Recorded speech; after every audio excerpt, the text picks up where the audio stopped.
Back in elementary school, I brought dumplings for lunch this one time, and I became known as the dumpling boy. Moral of the story, don't pack dumplings for your kids' lunch. It just doesn't taste very good.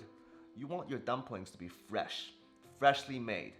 And today we're going to show you how to make dumplings the right way. When it comes to using flour, most people's gut reaction is to add butter and milk. But back in China, half of us are lactose intolerant and the other half can't afford dairy products. When capitalism arrived in China, that changed everything. Now people eat everything ranging from cows to bats. We're just going to be using flour and water. The dumpling is optimized for feeding the maximum amount of people while minimizing the cost. After you finish making your dough, you have to cover it for up to 20 minutes. Why do we have to cover it? I have no idea. That's how we've always done it. I think there might be a scientific explanation if you look deep enough, but nobody bothers with that because there are some things that are just not worth learning about. Until it is actually worth learning about, then you should absolutely figure out what the heck is going on. But if you have to learn about everything in life, you're not going to have much time for anything at all. Pick and choose your battles. This is the right way to make a dumpling. No science, only taste. For the filling today, we're going to be using Chinese celery. The biggest difference between Chinese celery and Western celery: Chinese celery is slightly smaller and skinnier, but it makes up for it with superior taste and texture, and it's much more chewier.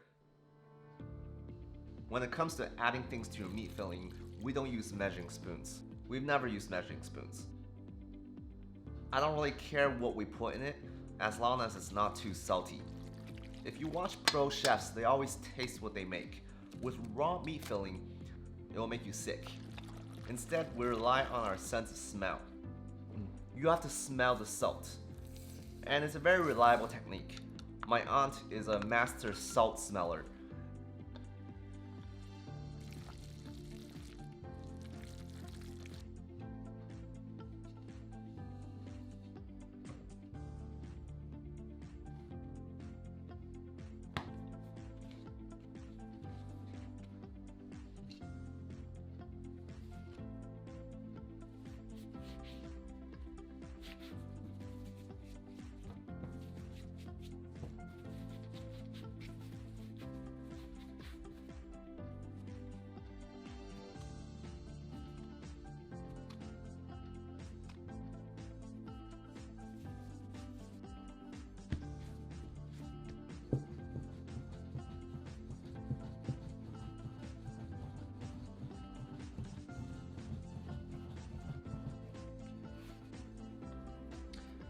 Put this in your left hand. Now, don't use too much filling. Always air for less. Put it right in the center.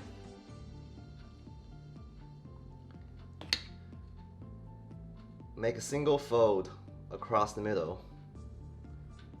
Like most scenarios in life, you don't want to grope or claw at the dumpling. Just hold it in place with your left hand. Now make a fold on the right. You want to make these creases to make it look prettier.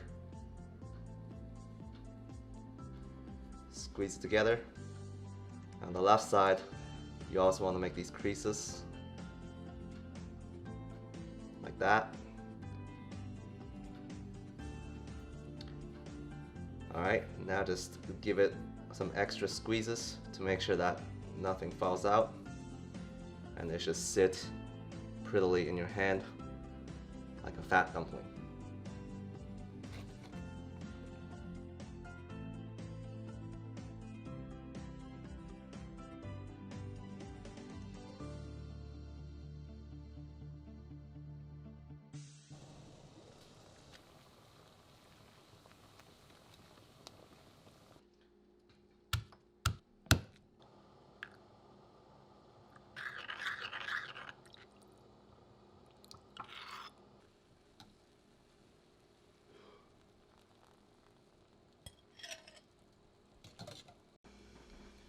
The most important part about dumplings is the dipping sauce. And for that, we use vinegar. Some people might tell you to use soy sauce, but they're wrong. What do they think we're eating? Gyoza? Now the garlic and the vinegar is optional because garlic breath is a real problem. But this is perfect for self-quarantine.